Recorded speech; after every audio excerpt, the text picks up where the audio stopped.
The G20 Interfaith Forum, IF20, contributes not only to formulation but also to the implementation of G20 policies and to forging consensus on priorities shared by interfaith and intercultural organizations, religious leaders, scholars, and development and humanitarian entities. A call has been made for more plans to be developed to empower citizens. When government, business, faith communities, and citizens work together with mutual respect and shared responsibility, we then treat people as agents rather than objects.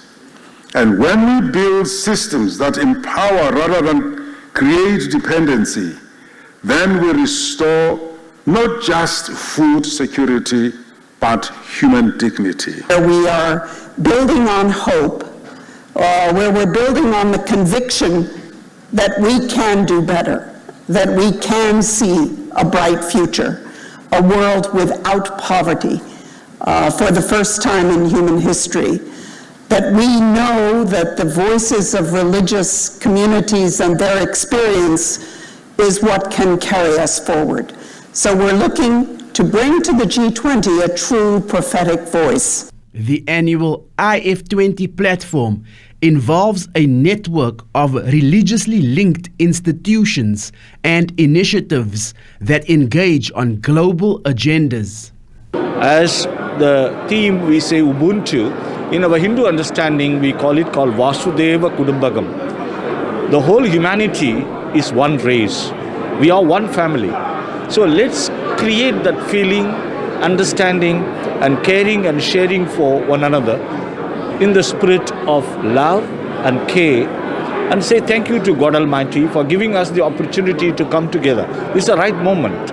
So let's work together for peace and prosperity and for all the well-being of the humanity. As we say in our Hindu religion, service to humanity is service to God.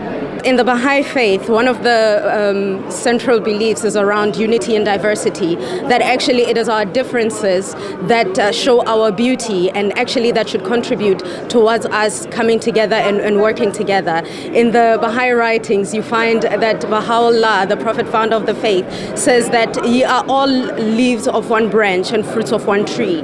Therefore, that means we all have a role to play in each other's lives that then ensures that all of humanity is able to work well together. So the unity and diversity and the appreciation of that, for me, becomes very important. The war between Russia and Ukraine and the ongoing conflict between Israel and Palestine are expected to spark heated debate at the G20 Interfaith Forum. This is a time for action. We are one world. We are one humanity. We cannot allow suffering to continue. We are simply human beings, and if there is a race, that is the human race. We can be a Muslim, a Hindu, a Christian, a Jew. Ultimately, we are all creator coming from one creator. I think we're all deeply in sorrow over the suffering that is happening in Gaza. We're horrified by what happened on the 7th of October in Israel. It's time for people to come together and to find solutions. We need to find a solution both to the humanitarian crisis, and we urge all parties to come together to deliver aid.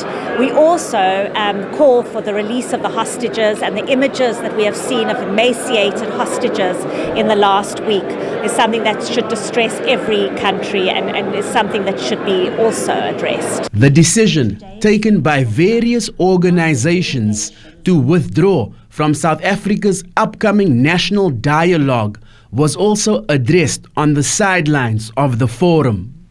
The foundations were raising that question of inclusivity and the question of transparency, and I hope that shouldn't be the basis of excluding themselves from the importance of this dialogue.